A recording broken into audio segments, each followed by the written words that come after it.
নমস্কার বন্ধুরা, আমি অপর্ণা। তোমরা দেখছো ব্লগার অপর্ণা এই চ্যানেলের পক্ষ থেকে তোমাদের জানাই অনেক অনেক অভিনন্দন আর আন্তরিকতা।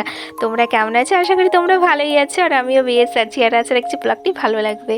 তো দেখো, আজকে সকালে ঘরে এক গাদা জামা কাপড় মেলায়। বর্ষাকালের ওয়েদার বুঝতেই পারছো, বাইরে মেলছি তো বৃষ্টি ঝিপঝাপ করে চলে আসছে, তো সেই জন্যে ঘরের মধ্যে জামা কাপড় মেলে এখন শুকোতে হচ্ছে। তো জামা কাপড়গুলো প্রায় শুকনো, মানে আধ শুকনো অবস্থা, তো সেগুলো বাইরে কিছুটা মেলে দিয়ে এলাম। তাহলে বর্ষাকালের ওয়েদারে দেখবে জামা কাপড় যতই শুকোক না কেন একটা গ্যাস করে, কেন বলো তো? রোদ্রের তাপমাত্রাটা পায় না, তো সেই জন্যে।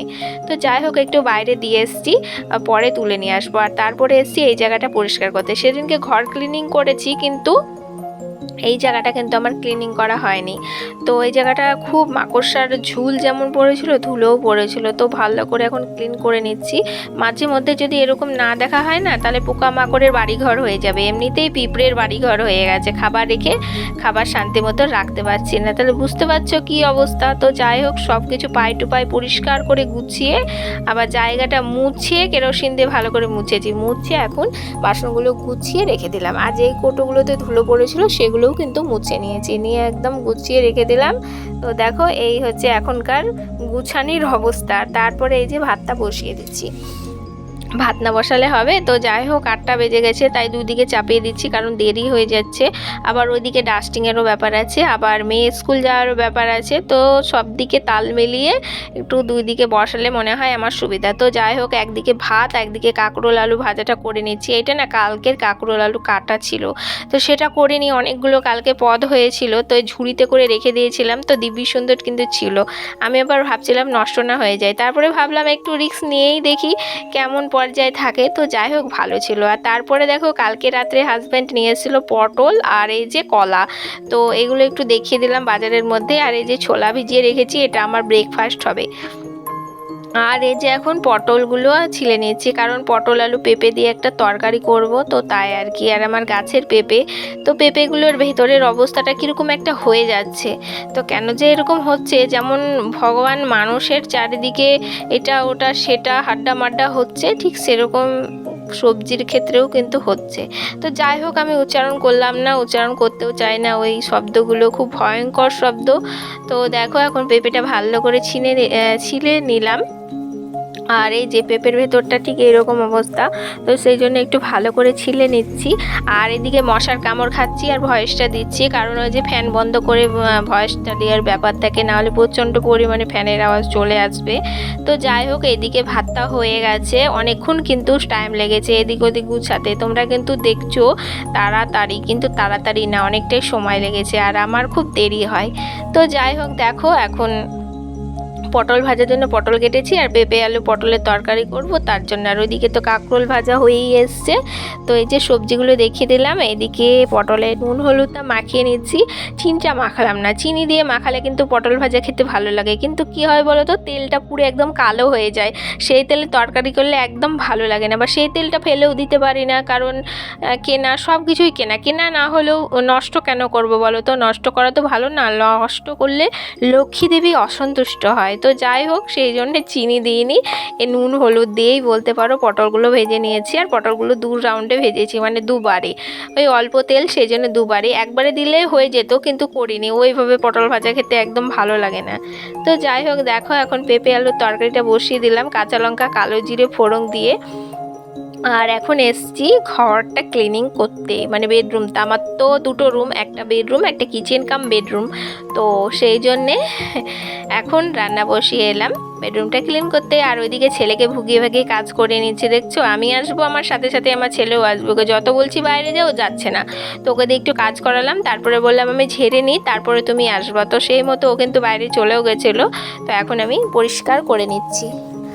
এই আর কি, প্রত্যেক দিনের একটা পুরনো হ্যাবিট বলতে পারো হয়ে দাঁড়িয়েছে। তো যাই হোক, বালিশগুলো এখন আবার এক জায়গায় এক রাউন্ডে এক সাইডে তুলে রাখতে হয়, আবার সেই সাইড থেকে নামাতে হয়। তো এটাই আমাদের কাজ। আর আমার মনে হয় খাটের একটু শোভা বাড়াতে একটু বিছানার চাদর আর একটু যদি বালিশটা সুন্দর করে রাখা যায় না, দারুণ লাগে ঘরের লুকটা। তো তোমরা এইভাবে ট্রাই করতেই পারো। তো একটু ছোট টিপস তোমাদের সঙ্গে শেয়ার করলাম। তো এই দেখো আমার বেডটায় ব্লু কালারের চাদরটা পাতলে না বেশি ভালো লাগে। কেন বলো তো, ব্লু কালারের পর্দা আর ব্লুর মধ্যে আছে হোয়াইট কম্বিনেশন, তো সেই জন্য দেখতে একটু বেশি ভালো লাগে। আর তারপরে যে আলমারিটা একটু মুছে নিচ্ছি, কারণ এই প্রতিদিনের অভ্যাস না হবেন বা না কেন, কারণ আমার ছেলে ওই যে এসে ধুলো বালি কখন এসে দিয়ে দেয়, ছিটিয়ে দেয়। ছোটো মানুষ তো এরকম একটু করে, পাটকুটি কুচি করে, ধরো মানে আমাকে এক্সট্রা খাটতে হয় আর কিছুই না। তো যাই হোক, এখন দেখো ফ্লাওয়ারগুলো একটু ঝেড়ে নিলাম, কারণ ওই যে ধুলো পড়ে যায় সব কিছু যখন ঝাড়ছি, তো ফ্লাওয়ারগুলো কেন ঝাড়বো না, তাই না? আর ফ্লাওয়ারগুলো রাখার পরে ঘরের একটু শোভাটা বাড়ায়, তো আমার একটু ভালোই লাগে দেখতে। তোমাদের কেমন লাগে অবশ্যই জানিও। তবে আরও ইচ্ছা আছে এই ঘরটাকে আরও সুন্দর করে ডেকোরেট করার, মানে জানি না কবে কতটা কি সম্ভব হবে। হ্যাঁ, তবে অবশ্যই উপরে চাঁদুয়াটা দিলে মনে হয় আমার বেশি ভালো লাগবে। আর এই যে এই সাইডটা, বিশেষ করে টিভি ক্যাবিনেটের পিছন সাইডটা যদি একটু কালারফুল করি না, তাহলে মনে হয় বেশি ভালো লাগবে। তবে এখন জানি না কতটা কি সম্ভব হবে। তো দেখো এখন ফ্লাওয়ারগুলো একটু মুছে নিচ্ছি, ধুলো পড়েছে, আর ডাস্টিং করার সময় একটু মুছে নিই, ভালো করে ডাস্টিং করাই ভালো। আর এই অনলাইনের ফুলগুলো একটা জিনিস ভালো, কি বলো তো, খোলা পাড়া সিস্টেমটা ভালো, কি সুন্দর ধুয়ে কাচা পরিষ্কার করাও যায়। আর তারপরে এই যে এখন আলমারিটা মুছে নিচ্ছি। আলমারি বলতে এই যে আলনা আলমারিটা। আর এইখানে তো কিছু জিনিস থাকে, ওই ছেলেমেয়ের কাঁথা, তারপরে তিরপল, এগুলো এখনও ওদের লাগে। আর তারপরে যে হাজব্যান্ডের লুঙ্গিটা ভাঁজ করে রাখলাম।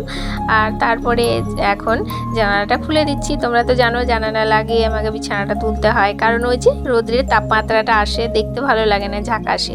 আর তারপরে মেয়েকে খেতে দিয়ে দিয়েছি। আর হ্যাঁ, ছেলে মেয়েকে একসাথে দিইনি, দু ভাই বোনকে দিলে প্রচণ্ড ঝগড়া করে, তো মেয়েকে খেতে দিয়ে দিয়েছি। তারপরে তরকারিটা নামিয়ে ছেলেকে খাইয়ে দাইয়ে তারপরে বাকি কর্মগুলো করেছি। কর্ম বলতে এই যে বাসনগুলো মাজা বাকি ছিল, সেগুলো এখন মাজতে নামাচ্ছি, মানে একটু ভিজাবো, তারপরে একটু ভালো করে বাসনগুলো মেজে নেব। তো দেখো এখন যেমন বলা তেমন কাজ, তো বাসনগুলো একদম মেজে নিচ্ছে। আর একটু তাড়াহুড়া করছি, কেন বলো তো, ঝিপঝাপ করে বৃষ্টি চলে আসছে, আর বৃষ্টি আসলে মাথায় যে জলটা পড়বে, তখন আমার কি বলো তো, জ্বর জ্বালা হলে এমনিতে অনেকটা টাইম লাগে, তো নিজের দিকেও একটু সেফটি থাকতে হবে, তাই না? বর্ষাকালের ওয়েদার বলে কথা, কখনো সহ্য হয় কখনো হয় না। তো যাই হোক, দেখো জানলাটা একটু ক্লিন করে বাসনটা মেজে নিয়ে তারপরে এই যে গ্যাস ওভেনটা একটু মুছে নিচ্ছি। আর এই গ্যাস ওভেন মুছতে অনেকটা টাইম লাগে, কারণ আমার চারিদিক সরিয়ে মুছতে হয়, মানে ঝটপট তো হয় না। তো যাই হোক, দেখো এই যে গ্যাসের তলাটা আমি এইভাবে একটু পরিষ্কার করে নিই, নাহলে আমার ভালো লাগে না যে রান্নাবান্না করার আগে একবার মুছে নিই। কেন বলো তো, বাসি থাকে, তাই সেগুলো তো বাসি কাজকর্ম কিছু শেয়ার করতে পারি না, এই একই কাজ কিন্তু 14 বার করতে হয়। তো যাই হোক, দেখো নিজের সময় বুঝে নিজেকে পরিপাটিভাবে তো কাজগুলো করতে হয়, তাই না? আর মেয়েদের জীবনটা স্বামী সন্তান সংসার এগুলোকে আগলে ধরেই মেয়েদেরকে বাঁচতে হয়, আর এগুলো নিয়েই মেয়েদের সংসার, তো সেগুলোকে ভালোবাসা দিয়ে গড়ে তোলাই ভালো, তাই না? তো দেখো, আর তারপরে মুছতে এই যে চপারটা আমার হাজব্যান্ড কাঠমিস্ত্রি, ও ধরো নিয়ে এসছে, আঠা দিয়ে সাটিয়েছে, তো এটা যতক্ষণ না সাটছে আমি ব্যবহার করতে পারবো না। তো যাই হোক, ওখানে এখন রেখে দিলাম, আবার মুছে টুছে রান্নার কাছে রেখেছি যাতে না ভুলে যায়। আর তারপরে এই যে এখন ঘরটা মুছে নিচ্ছি, আর ঘরটা মুছে নিয়েছি। ঘরটা মুছে নেওয়ার পরে স্নান কমপ্লিট করেছি, স্নান কমপ্লিট করে ছেলেকে খাইয়েছি, তারপরে ছেলেকে ঘুম পাড়িয়েছি, আর তারপরে নিজেও খেয়েছি। আর তারপরে এসেছিলো ঝমঝমিয়ে বৃষ্টি, আর বৃষ্টি আসা মানে বুঝতেই পারছো, ওই জামা কাপড় 14 বার তোলা আর পাড়া, এই হচ্ছে কাজ বর্ষাকালে, মানে জামা কাপড় মেলে তো শান্তি নেই। আর তারপরে বন্ধুরা ব্লগ আর শ্যুট করিনি, আর কিছু ব্লগিং করে রাখা আছে, নেক্সট পার্টে দিয়ে দেবো রাত্রে। তো এই ব্লগটি অনেকটাই লং হয়ে গেছে, তো সেই জন্য এই পার্টে জুড়লাম না। তাহলে চলো প্রতিদিনের কথাগুলো আর একবার বলে নিই।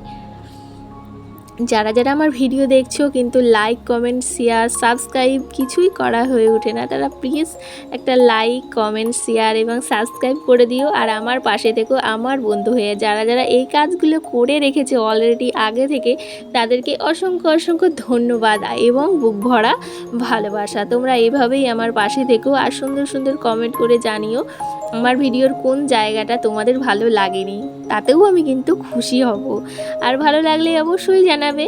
তো চলো আজকের মতো এইটুকুই, দেখা হচ্ছে আগামীকাল। ততক্ষণ তোমরা সকলে খুব ভালো থেকো, সুস্থ থেকো, আর অতি অবশ্যই কিন্তু আমার কথা একটু ভেবো। আর কি করতে হবে, দেখতে ভুললে হবে না ব্লগার হওয়া পড়না এ চ্যানেল।